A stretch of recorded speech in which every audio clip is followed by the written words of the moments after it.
Oui, merci, Président.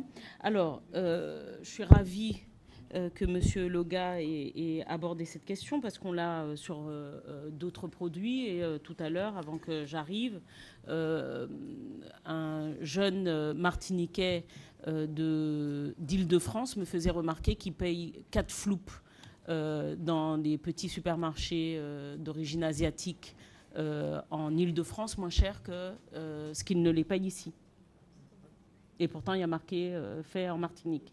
Donc on a un sérieux problème. Et encore une fois, alors j'avais dit à Bertrand Clerc que j'allais être sur son dos sur l'eau, mais puisque aujourd'hui, en plus, il représente la MPI, mais pas Caladjo. Mais non, mais très clairement, c'est parce qu'il y a une volonté qui est une volonté partagée de tout un chacun d'avoir une production locale. On a parlé dans les débats et dans d'autres choses. Politiquement, on parle d'autonomie alimentaire ou en tout cas de baisse de la dépendance alimentaire. Et du coup, vous avez un rôle à jouer important.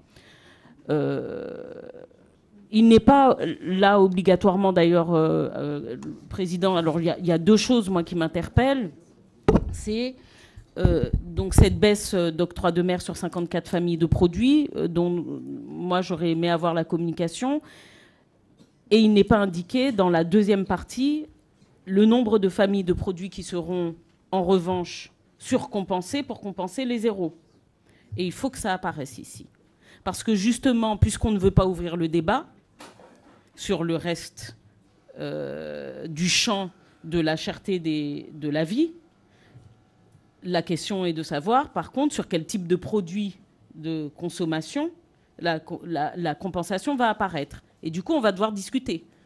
Parce que si c'est sur les télés qui représentent un marché de 17 millions d'euros par an, ben je vais vous dire que je ne suis pas d'accord parce que c'est Piti qui a acheté télé.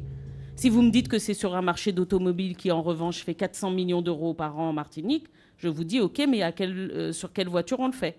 D'accord? Donc, il faut qu'on soit très clair sur, avant seulement de valider les 54 familles de produits, j'aimerais aussi qu'on valide les familles de produits sur lesquelles on compte surcompenser. Ça, il me semble que à partir du moment où on met zéro quelque part et qu'on va mettre plus ailleurs, il faut qu'on soit très précis sur la revalorisation d'octroi de mer qu'on va faire sur d'autres produits. Parce que dans ces cas-là, ça veut dire qu'on doit ouvrir le débat à d'autres choses et à d'autres prix.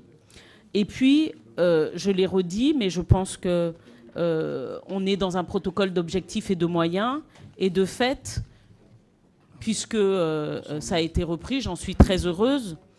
Mais il me semble que la performance, oui, on est habitué quand c'est les femmes qui parlent, c'est le mansplaining, et tout le monde s'autorise à parler quand une femme parle, mais c'est normal. Voilà. On est malheureusement habitué à ces pratiques. Mais donc, je reprends, puisque je l'ai dit, et donc je vais me réattribuer ce propos que j'avais porté au début et lors de la première table ronde.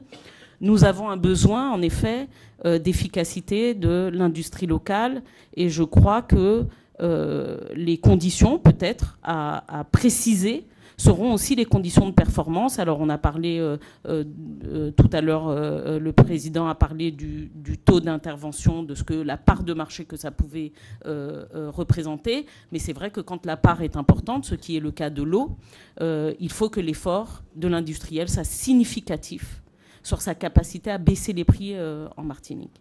Il doit être significatif. Et encore une fois, je le dis et je le répète, les empires qui ont été créés ici sont des empires martiniquais et qui ont été créés à partir de la Martinique. Et nous devons, et vous devez à la Martinique aujourd'hui, aussi le développement qui a été le vôtre. Bon. Donc j'appelle cela une démarche commerciale, mais je l'appelle aussi une démarche patriotique. Voilà. Patriote. Sur les moyens de contrôle, bon, alors moi je suis toujours interpellée quand les collectivités locales viennent récupérer les compétences de l'État, mais je veux bien croire qu'il y a peut-être besoin en effet de renforcer les troupes qui vont aller contrôler les prix et les marges.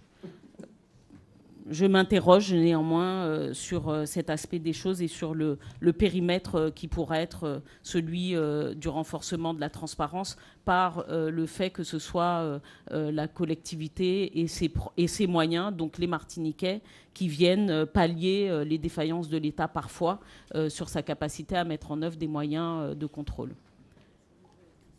Donc j'ai quand même une astérix à mettre sur le financement de cette compétence qui ne relève pas obligatoirement de la collectivité et sur finalement le coût que ça va pouvoir représenter pour nous.